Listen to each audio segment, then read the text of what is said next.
All right, I'm here with Scott Smith, aka Sirscoots. He's the COO of Evil Geniuses. How are you doing today? I'm all right. We've only had one match so far, and as you know, it was Huck, and he's lost, and he's out of the tournament. So that was definitely not a fun start for us. But as we sit here and wait, we end the night with 3 back-to-back-to-back EG matches. So we'll see. Ask me in a couple hours how I'm feeling. Hopefully, much better. Well, you guys have 4 people in the tournament, so that's 25% of the field. Yeah. So 1 isn't that bad. I know, but you don't want anyone to lose in the first round, Right. especially not Huck. So good matches, but yeah, didn't pull it out. So you're the COO of Evil Geniuses. Is the focus now on StarCraft 2? Would you say that's your premier game compared to all the other ones? I think StarCraft 2 has definitely been a focus in 2011 for sure, and obviously going forward, I think we all think it's going to just stay just as big. We're definitely delving back into Dota, so we picked up a Dota 2 team. They're actually in China right now, so I would say those 2 games and our fighters, I think, are probably going to be pretty strong in 2012. Of course, the Counter-Strike fan in me hopes that this CSGO thing maybe revitalizes that a little bit for 2012 for our team, so they have more places to go. And our Quake team doesn't have anywhere really to go play anymore, and our WoW team has BlizzCons, and that's about it. So yeah, StarCraft and Dota. So there's a bit of a rivalry between Team Liquid and EG. just crap off here. Well, I mean, you got the shirt on. Oh yeah. What kind of rivalry? What? Oh, look at that shirt. Nice. Both of these are for sale. Yes. So how would you describe that dynamic? I think it's an incredibly friendly and fun rivalry, at least in my opinion. Of course, I don't live inside your head or NASL's or even Chip Squad, Alex's head. I think the public thinks it's a lot more caustic and a lot more that we hate each other than we really do. I think sports, like anything else, you need those team rivalries, and we certainly are rivals of each other in that. Only in one game, so as you guys expand into other games, wink, wink, nudge, nudge, we could, no? Gonna stay true? All right. But I like it. I have no problem with you guys. We shoot the shit all the time. I hope it's reciprocal in that sense. I think everyone's over the Huck betrayal, if you will, and and the stealing of Huck. And I am new to StarCraft, so when I joined EG and we had Brood War guys, I learned what Team Liquid was. I won't say I ever read it before, and it's a great resource. So aside from your team, what you guys do for this scene is absolutely essential. So you've got 110 support from me on that.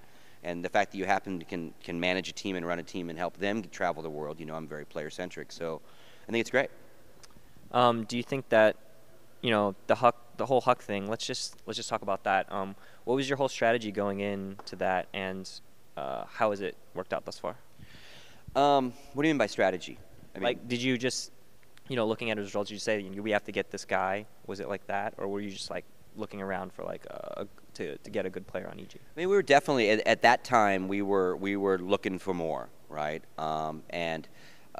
Obviously Huck's got so many fans because he's got charisma. He carries himself well. He represents sponsors well. He's putting results up, right? And so he kind of is a perfect fit. He was in Korea, all those things. So there were a couple other people on the list, so let's say, but Chris was one that we put our sights on and went, let's see if we can get this guy. And how's he been for you guys thus far? I mean, he won an MLG, right? Yeah, he won an MLG, which was great. I think if you even ask him, his last couple events after that are probably disappointing for him in the sense of his results, and obviously for us as well. Again, being a newer guy to this scene, it just seems like there's no sure win ever with anybody. You can say this guy's doing good, this guy's great, he's going to win, but everybody in that room could win this, right? And when you go to an MLG, you add a lot more people into that equation. So yeah, we want our guys to win every event, but it's just not going to happen, You guys recently announced a partnership with Slayers. How is that going? And how are they doing in the Slayers house?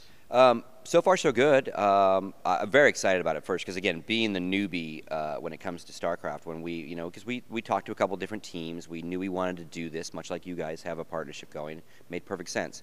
And when it finally was going to be Slayers, like that is the one team I know. Like you know Slayers. So when Alex like this is going to work, it's going to be Slayers. I was like, are you fucking kidding me? Are you trolling me? You know, are we really going to be able to partner with Slayers? And it worked out well. So I'm really excited. You know, obviously that Puma now has a place to call home because he was living at home for a while after TSL, after we picked him up. Huck moved over, and Greg's heading over, you know, right after WCG, and then DeMuslim's going to join him for the up and down. So I'm really excited when we have maybe a little bit more of a presence in the Slayers house to see, you know, how that training affects them. Yeah, the Puma leaving TSL was kind of a really contentious situation. A lot of people kind of threw their 2 cents in. And now with TSL, you can see a lot of other players leaving the team. Do you think it's kind of like, well, there's stuff going on there that people might not know about, or do you think that you got a fair shake in the first time? No, I mean I think we definitely got thrown under the bus there, and then it slowly the bus started to like reverse a little bit, right, as more information came out. But we definitely got ripped to shreds, you know. I think, as you know, like what really happens over here and what the internet hears about and then decides to grab their pitchforks and write about, there can be a huge difference in the reality and the paparazzi of Reddit, right? And so I think at the end of the day, people, as more and more of this stuff comes out, we get, in retrospect, we should have got less shit, right? But you can't pull it back. It already happened, right? But it is what it is, you know. As long as you go in and you do proper ethical business and sleep well at night, I don't really care what Reddit says against that. If I'm a slime ball and I'm a sleaze, then karma's going to catch up to me, right? Whether Reddit believes it or not, you know, or your site, you know. I keep saying Reddit, but obviously they're very vocal communities, right? And you just hope that, you know, people see the reasons you did it, and that hopefully they agree that they're the right reasons, you know. EG, like Liquid, picks up a very specific type of player. You guys have a very, you know, there's a mold of the type of player that you want to get. How would you describe the ideal player for EG? I mean, I would think, first and foremost, at this stage of our recruitment, obviously a solid skill set, some wins or some potential wins on the horizon. We are definitely not a team that is actively pursuing the unknown kid, right? And there are other teams that are doing academies, which is really cool. We need that. But at this point, you know, we have our different codes of players that live in the house already. You know, we're not looking to discover new talent. Outspoken, be able to give good interviews, a nice existing fan base is good, and some sort of engaging personality, whether it's the bad boy Greg, as everyone thinks he is, or the super nice guy Chris, right? Like, you have to be engaging and outgoing, I think, to be an EGer. And they all have a little bit of an edge. Yeah, I think that's safe. I think every one of our players, regardless of their skill level, speaks their mind. You know, and that's very much like the management of EG. Like, I speak my mind, Alex speaks his mind, and sometimes he gets us in trouble, sometimes he gets us praised. But I think we're willing to, you know, put it out there. So, do you guys have any big announcements for 2012? Any exciting things you want to talk about? No. You guys gonna pick up the other TSL guys?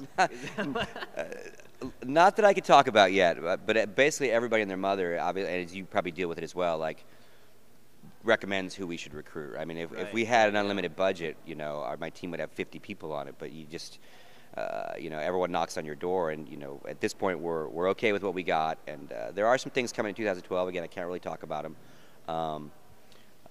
So yeah. Like, one of the roadblocks that Liquid has when they're picking up players is, like, there's a very small pool of players that we can actually recruit, because each time you get someone and it makes the team identity stronger, it becomes harder and harder to, like, find people that fit that mold. Yep. Are you guys running into that same situation? Because it seems like when you guys recruit, it's got to be someone huge now every time you pick up someone. Yeah, I think we've gotten extremely lucky with the new guys we picked up, because again, we like the core of our team have played together for years, right? I mean, even Artosis and all those guys from media, they all kind of have now separated, but like the In Controls, the Machines, the Gregs, been friends forever, right? And so, like, when we picked up DeMuslim, and then DeMuslim wanted to move in the house, and he's a great guy, don't get me wrong, but I was like, are they going to put their arms around him? Is he going to fit, right? And instantly he fit, you know? Puma scared me kind of, because obviously he's Korean. There's a language barrier. You know, is there going to be an embracement? Are they all going to like each other? And like they have a great time when they all hang out, and they don't necessarily speak that well to each other in the sense of languages, but they've bonded, right? And that's what you want to do. You know, I think Liquid and EG and a few other teams have gone past the fact that we have a bunch of 1v1 players. Like, we have a team of StarCrafters. They are a team. They might go into the servers by themselves, but they treat each other like teammates. They bond together, and I think that helps you get over losses better, and that certainly helps you, you know, celebrate with your buddies, right? I mean, and because there's other teams that just you don't have that interaction. I've got a StarCraft squad, and it's a bunch of 1v1 guys. They're not teammates, you know.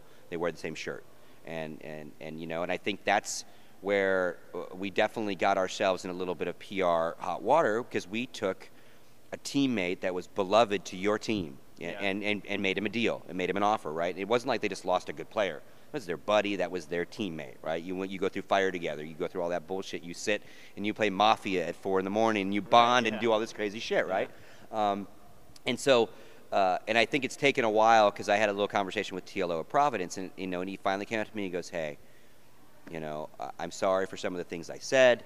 I was very upset that I had lost my friend, so to speak." And I looked at him and I go, "Dario, he's still your friend, isn't he? You know, you did lose a teammate, and I commiserate with that.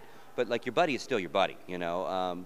But I totally got where you were all coming from when that went down, and your fan base, same thing. Like, you, in real sports, you're either a fan of the quarterback of the team, or you might be a fan of the team regardless of who wears the uniform, right? And we have both of those kind of fans. So Huck fans were excited that he was going somewhere new, and maybe he had a better deal for him as a guy. But the Liquid fans, you know, would probably have knifed me that day if they saw me. But that's no different than if Kobe would left the Lakers. Kobe fans would be like, "Oh, where's he going? All right, cool, sweet."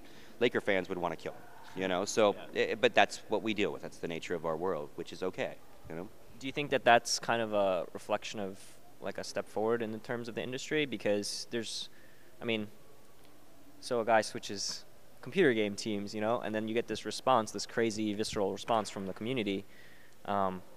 I don't know, personally, I think that's kind of cool. No, again, you know, you've heard me preach about this is a sport that's slightly different than regular sports. So, and that's very sports-like. Fans are fans of athletes, and they're fans of the teams that the athletes play on. So, it just and obviously this last couple of years, this burgeoning fan base is very vocal, very loud, but they're here now. And for years they didn't, you know, maybe they were somewhere, but. So you're going to get that grief, but I think it's an incredibly positive thing, even though we got some negative PR, that like that many people were so passionate, positively or negatively about the transaction, right?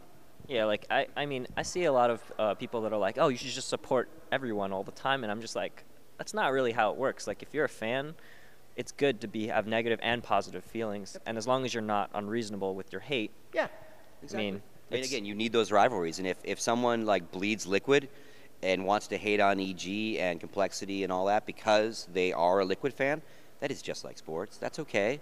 That's okay. Like you tweeted today, picture like two guys that are buddies. One's wearing a Team Liquid shirt, one guy's wearing an EG shirt. That's cool as shit, you know. Hopefully they're in there scrapping and fighting on finals when it's Liquid versus EG, and they and like trash talking each other. Yeah, exactly. Just like sports. So. You're a veteran of like just many years of you know, first person shooters, all that. Old? Did you just call me old? Yeah, basically. But is StarCraft 2 going to be the one? Is this it? Is it? Because I know that there's been huge ventures before that haven't really panned out very well. You know, what makes this different, and do you see any warning signs like before too? I really am, and I don't know what makes it different, because I would never have thought in North America that an RTS would be the most popular thing. You know, obviously it's been very, you know, Korea, no brainer, but like North America is very much an FPS kind of country, whether it's the Counter-Strikes or the Quakes or the Halos. Like, RTSs have never really, and certainly in the community in the sense of like competitions and tournaments, not a whole lot going on in North America, whether it was Warcraft 3 or StarCraft. So I knew the game would be big. I mean, Blizzard makes good games. I knew a lot of people would buy the game. I definitely didn't think it was going to blow up like this. And I think, you know, what's the saying, you know, a rising tide raises all ships, right? So I don't know if this will be the only game that gets this big, but if this helps bring more people to what we all do, and then someone goes, oh wow, I watched some Quake at DreamHack, and they weren't the ones that hated it and go, oh, this is kind of a cool game too. That's great. You know, you need those eyeballs that go, oh, there's another game here. But I don't know. I mean, I really try hard not to pontificate on the future, because for so many years we thought, okay, TV will be the answer. And then CGS showed up and they were on TV, and it wasn't the answer. It didn't work. They failed. So I don't know. I just hope it keeps growing and we keep getting more fans. You know, I think the fact that you've got a fan base that is willing to spend money, not only to come to events, but like we've been incredibly successful with our merchandise, as I know you guys are. You can't keep your shit in stock, right? Now, maybe 4 or 5 years ago, that was like your old shirt wasn't selling like that, right? So, and that's, for lack of a better word, that kind of financial wherewithal of our merch being sold helps fuel this, you know. So that's a good indicator that not only people are watching, but they're willing to spend their money in sport. Yeah, you told a pretty funny story. We saw that video of that guy switching shirts. Oh, yeah. And I remember this guy said the important thing about that was that he had bought both shirts. Yep. Exactly. Yeah. And as I always say, like at the end of every Live on 3, I don't care if you, I mean, I would love you to love EG, but whoever you love, whatever you want to support, just support it. Buy whoever's shirts, whether it's Liquids, Complexities, NASL's swag, MLG swag, because it helps. You know, we just had a conversation with our Monster rep, and people are also, as you know, like reaching out to all our sponsors and saying, hey, thank you for sponsoring Liquid, thank you for sponsoring EG. And like Monster's inbox, corporate, unrelated to Joe's little world, is like getting all these emails, and it's like they're like, wow, we didn't really know. Yes, we know we're spending money and we're using, you know, marketing effort towards that, and the gaming division all knew, but like this is like Hanson corporate, and they're going, holy shit, look at all this info. This is working, you know, and that's what we need, you know. As I always say, like we compare it to sports, but sports, baseball doesn't worry about growing baseball anymore. They don't all rally around and go, we got to do this for baseball. Like fans aren't like that. We still need to be like that. So I think it's really cool. And back to the original part, I think StarCraft 2 is not going anywhere but up still.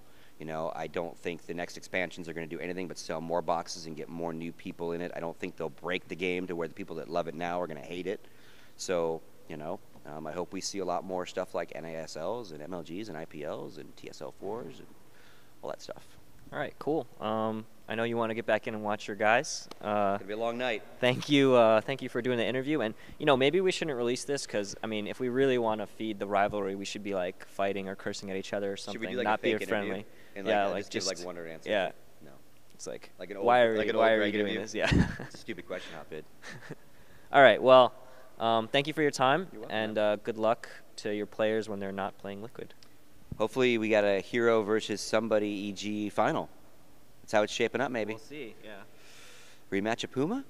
Oh. If he gets past Cheth. Yeah, I know. I'm nervous about Cheth. Although I heard he's not feeling well. Yeah. Which shouldn't affect his in-game. We'll I'm not worried about that. Yeah. But yeah, he's a good guy, so you never want anyone to be sick. All right. Thank you. Thanks, Ken. Appreciate it.